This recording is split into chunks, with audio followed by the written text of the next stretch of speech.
Dubai, boasting the tallest building in the world, beautiful beaches, and the best of big city living, with a population of just over 2 million people.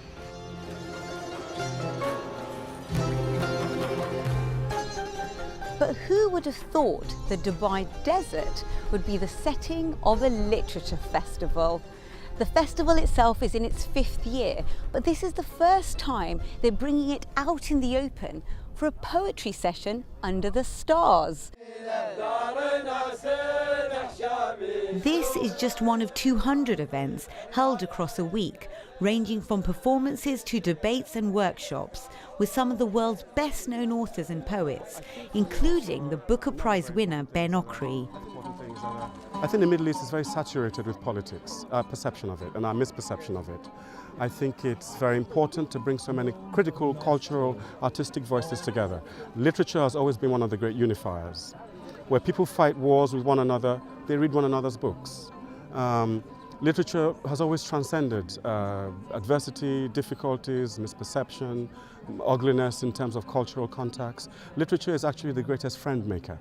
And so for that reason, I think this festival is going to be very important, not just in terms of the region, the Middle East, but for the world. Nigerian-born Ben grew up in London before returning to his homeland with his family in the 60s. Much of his early fiction explores the political violence that he witnessed firsthand during the Civil War. For him, events like this create the rare opportunity to meet his readers. The writers are chosen based on their popularity as well as critical acclaim.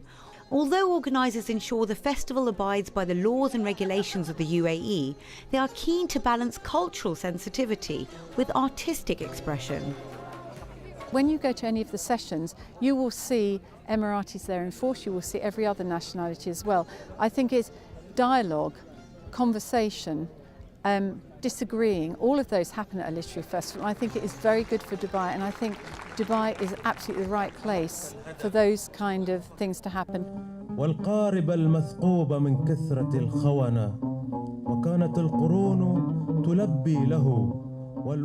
And with a dream lineup of award-winning authors, the appeal for the audience is the rare chance to meet the writers behind the words they've savoured so much. Listening to poetry, especially the local Arabic poetry, in the desert, under the stars, was an exceptional, magical moment for me. I think there's this misconception about Dubai, about being a fairly superficial, cultureless place, and it really isn't. It is a melting pot. It's a really soulful way to experience poetry. And for the writers, festivals like this mean a meeting of minds. It is very important for us as an author to meet different authors coming from around the world. I found it quite exciting, quite interesting that the festival organized this night in the desert, and it will give all of the participants and the audience a flavor of this country, of the heritage of this country. In this wonderfully atmospheric and intimate space, entertained by poetry and music, it's hard to believe we're actually in the middle of the desert.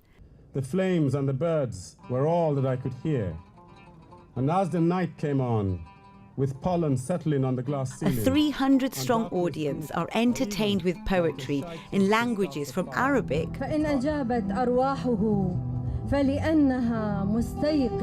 to Icelandic, fortunately with English translations throughout. Although this festival is new on the global arts scene, it's already one of the biggest in the Middle East, attracting a total of 30,000 visitors over the week of events in Dubai, which still remains one of the fastest growing cities in the world. Next year's event takes place in March and promises to be even bigger.